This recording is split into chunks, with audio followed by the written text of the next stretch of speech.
அஸ்ஸலாமு அலைக்கும். This is Sabi from Sabi vlogs. இன்றைக்கி ஒரு ஹதீஸ் பார்த்துடலாம்.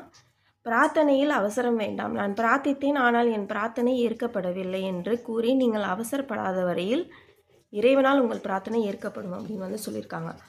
இதில் என்ன புரியுது அப்படின்னு பார்த்தீங்கன்னா, பிரார்த்தனை பண்ணும்போது நம்ம துவா கேட்கும் போது அவசரமாக துவா கேட்கக்கூடாது அப்படின்ற ஒரு விஷயமும் இதில் சொல்லியிருக்காங்க.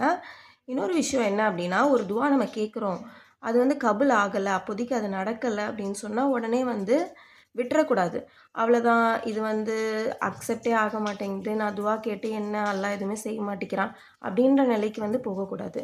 முடிஞ்ச அளவு துவா கேட்டுக்கிட்டே இருக்கணும். அது எவ்வளோ வருஷம் ஆனாலுமே துவா கேட்கணும் மக்களே. அது நம்மளுக்கு நன்மையை தரும் அப்படின்னா கண்டிப்பாக அல்லாஹ் இந்த உலகத்தில் நான் உனக்கு தரேன் அப்படின்னு சொல்லியிருக்கான். அப்படி இல்லை, நீ கேட்குறது உனக்கு செட் ஆகாது, சரியாக இல்லை அப்படின்னா நான் இதை விட சிறந்ததாக உனக்கு தரேன் அப்படின்னு சொல்லியிருக்கான். இல்லைனா நான் உனக்கு மறுமையில் தரேன் அப்படின்னு சொல்லியிருக்கான். அல்லாஹ் தரமாட்டேன்னு என்றைக்குமே சொன்னது கிடையாது. அதனால் நம்ம எந்த துவாவுமே ஸ்ட்ராங்காக பிலீவ் பண்ணி இது நம்மளுக்கு கிடைக்கும் அப்படின்னு நினச்சி நம்ம துவா செய்யணும். அதை விட பெஸ்ட்டாவது நம்மளுக்கு எப்படியும் கிடைச்சிருமே தவிர கிடைக்காம இருக்கிறாது. அதனால் எப்போவுமே துவா செய்யும் போது நம்பிக்கையோடு துவா செய்யுங்க. இதை தான் இந்த ஹதீஸில் சொல்லியிருக்காங்க. அவ்வளோதான். இந்த வீடியோ பிடிச்சிருந்தா சபி விலாக்ஸ்க்கு சப்ஸ்கிரைப் பண்ணிக்கோங்க. இன்ஸ்டாவில் என்னோடய பேஜை ஃபாலோ பண்ணிக்கோங்க.